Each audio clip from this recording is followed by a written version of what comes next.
Good morning to all of you. देखिए कुछ question मैंने बताया था आपको जो है, तो उसमें एक क्वेश्चन जो है मुझसे बच गया था, जो रूट में ये बताना था कि सबसे बड़ा कौन सा है इसमें। अब इसमें सबसे बड़ा हमें बताना है,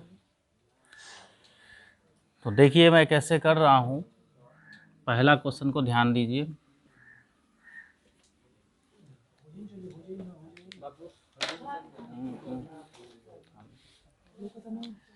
पहला क्वेश्चन, रूट टू है, तो इस रूट टू में यहाँ पे कुछ है नहीं है, तो क्या मानते हैं? 2। ये 3 है तो ये 3 दिख रहा है, ये 4 दिख रहा है, तो यहाँ पर आपका है कितना? 2। तो ये 2 का, 3 का और 4 का एलसीएम निकालिए। ठीक है, 2, 3, 4 का एलसीएम निकालिए। तो आप तो जानते होंगे, तो 2, 3, 4 का अगर एलसीएम नहीं आता है तो ऐसे देखिए, ऐसे निकालने आता है। 2 एकम में 2, ये 3, 2, फिर बच रहा है, अब तो कॉमन है नहीं, तो 2 एकम में 2, यही 6 दूना के 12, 12 एलसीएम आ गया। ठीक है, तो अब हम इसको चेक कर सकते हैं। ये 2 है ना, तो 2, और इस 2 से इसमें भाग करेंगे, कितना आएगा? 6। तो 2 की घात 6 हो गया। अब ये 3 है ना, क्यूब रूट, इस 3 से 12 में भाग करो, 3 चौके 12, आएगा क्या? 4। तो 3 की घात 4। ठीक है, ये 4 है, तो 4 से भाग करो 12 में, आएगा क्या? 3। तो ये 4 की घात 3। तो ऐसे ही करेंगे। कैसे किया मैंने, इसके जो रूट है तो ये 2 को शो करेगा, जब नहीं कुछ नंबर लिखा रहेगा तो 2 मानते हैं। ये 3 है, ये 4 है, इसका एलसीएम ले लेते हैं पहले, और इसी से इसमें डिवाइड करते हैं, जितना आता है ये जो रूट के अंदर होता है उसका पावर लिखते हैं। तो जैसे 2 से डिवाइड किया तो 6 है, तो ये अंदर 2 है तो 2 के पावर 6। 3 से डिवाइड किया है तो 4 आया है, तो 3 के पावर 4। 4 से डिवाइड किया यानी इस वाले से, ये मत समझना कि इससे डिवाइड किया, दोनों 4 4 है, लेकिन 4 ये है, इससे डिवाइड मैंने किया है और इसके पावर लिखा। अगर यहाँ 5 रहता ना तो 5 के पावर 3 लिखते, 4 से डिवाइड करते, अगर ये 5 रहता तो 5 के पावर 3 लिखते। ठीक है, चलिए अब इसका कर लीजिए। 2 को 6 बार, 2 दूना के 4, दूना के 8, दूना के 16, दूना के 32, दूना के 64। 6 बार 2 को गुणा करेंगे, 2 गुणे 2 गुणे 2 गुणे 2 गुणे 2 गुणे 2, 2 दूना के 4, दूना के 8, दूना के 16, दूना के 32, दूना के 64। किसकी वैल्यू आई? 2 के पावर 6 की, 64 हो गई। अब 3 के पावर 4 लिखिए, तो 3 को 4 बार गुणा करिए, भी हुआ ना। तो 3 तिली के 9 तिली 27 दिया 81, ये हो गया 81। अब 4 को 3 बार गुणा करिए, 4 गुणे 4 गुणे 4, तो 4 के घात 3 का मतलब 3 बार, 3 के घात 4 यानी जो घात रहेगा उसको उतनी बार इस संख्या को, और 2 के घात 6 है तो इसको 6 बार।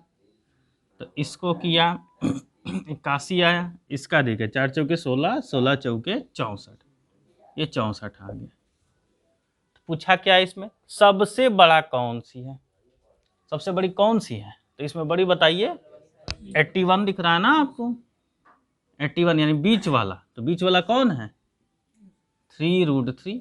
ये संख्या सबसे फिर बड़ी हो जाएगी, 3 करने में 3 सबसे क्या होगी? बड़ी होगी।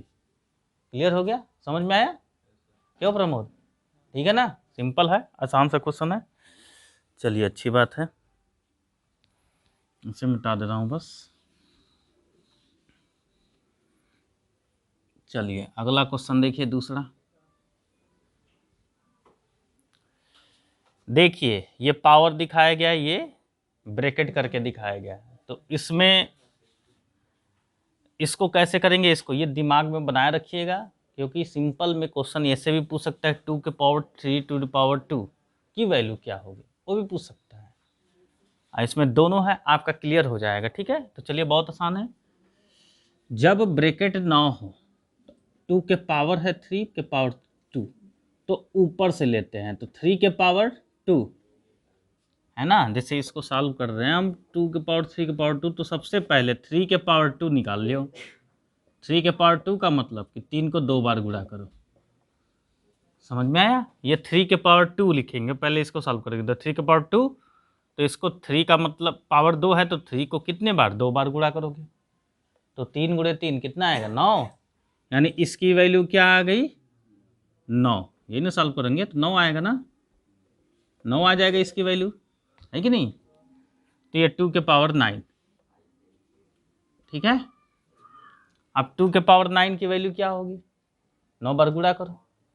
2 दूना के 4 दूना के 8 दूना के 16 दूना के 32 दूना के 64 दूना के 128, 128 दूना के 256, 256 दूना के 512, कितना होगा? 512। गुणा करना आपको आना चाहिए। तो ये 512 इसका आंसर हो गया।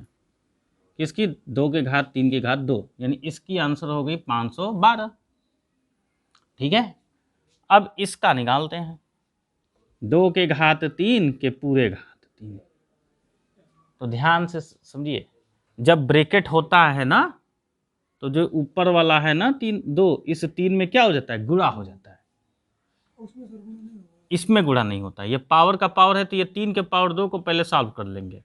9 आएगा तो ये 2 के पावर 9 हो जाएगा इसकी वैल्यू। ठीक है, जब इसमें नहीं, इसमें नहीं होता ना, फार्मूला होता है। जैसे a के पावर m है, अगर ये फार्मूला अगर जो ब्रैकेट लगा के यहाँ n रख दिया, तो a के पावर m गुणे n हो जाएगा। समझ में आ रहा है ना? तो वही फार्मूला होता है। तो ये इस फार्मूले से करेंगे आप, तो 3 और 2 का गुणा कर देंगे, तो 3 गुणे 2, तो 3 दूना के 6 हो जाएगा। 2 के घात 6, अब 2 के घात 6 को करिए तो 64 आएगा ना, तो ये हो गया 64। इसकी वैल्यू 512, इसकी वैल्यू 64 है। क्या माइनस है ना? घटा दीजिए। तो क्यों 3 गुणे 3 के यहाँ 3 गुणे, तो वही तो अभी चीज समझाया हूं ना, ध्यान से नहीं देखे हो। क्या है? 2 के पावर m के पावर n ब्रैकेट में है ना, जब ब्रैकेट है तो इसका पावर का दोनों का गुणा किया जाता है, और इसमें ब्रैकेट है नहीं, इसमें ब्रैकेट तो है नहीं ना ये। तो ये जब ब्रैकेट नहीं है तब पावर का पावर है। तो ये 2 के पावर 3 है, के पावर 3, तो पहले इसको सॉल्व कर लेंगे, यानी 3 के पावर 2 को सॉल्व करेंगे। तो 3 के पावर 2 का मतलब क्या हुआ?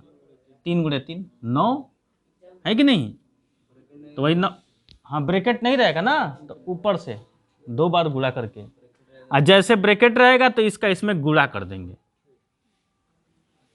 तो ये 3 दूना के 6 और 2 के घात 6 का मतलब 64। ठीक है, अब सुनिए, ये माइनस है, तो 512 में से 64 घटा दीजिए, कितना आएगा? 12 में से 4 गया 8, 10 में से 6 गया 4, 448 है ऑप्शन डी वाला ऑप्शन है।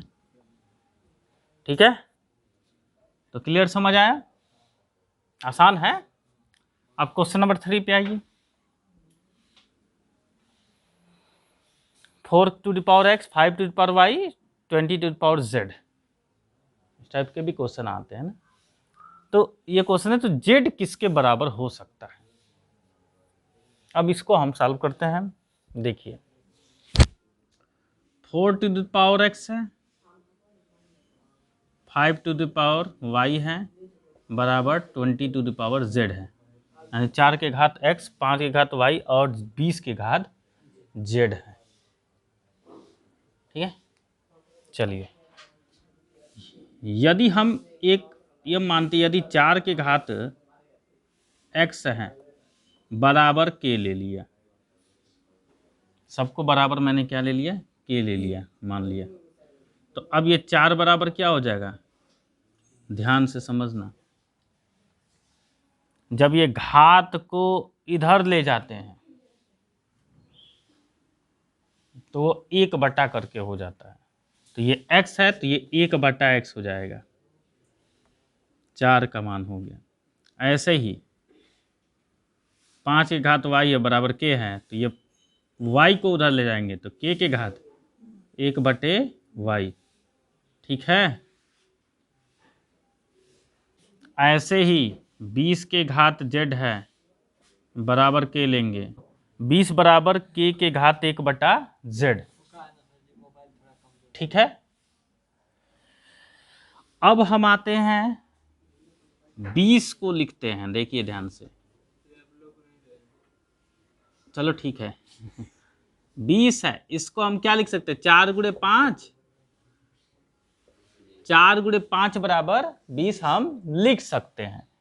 तो 4 का वैल्यू क्या है आपका, ये है, तो k के घात 1/x, फिर गुणे 5 का वैल्यू क्या है, ये है k के घात 1/y बराबर 20 का वैल्यू क्या है, k के घात 1/z।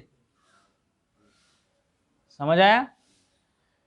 क्या किया मैंने, ये घात है सबको हम k के बराबर मान लिया, k के बराबर माना, तो ये 4 के घात x बराबर k हो जाएगा, फिर 5 के घात y बराबर k, फिर 20 के घात z बराबर k। अब फिर इस x को हटाएंगे तो k का घात 1/x होगा, y को हटाएंगे तो 1/y होगा, z को हटाएंगे तो 1/z होगा। 20 का मान, ये सब अंक का मान निकल गया। अब अंक को 4 गुणे 5 बराबर 20 हम लिख सकते हैं। अब 4 का मान यहाँ पे रख देंगे, 5 का भी मान रख देंगे और 20 का भी मान रख देंगे। ठीक है, समझो।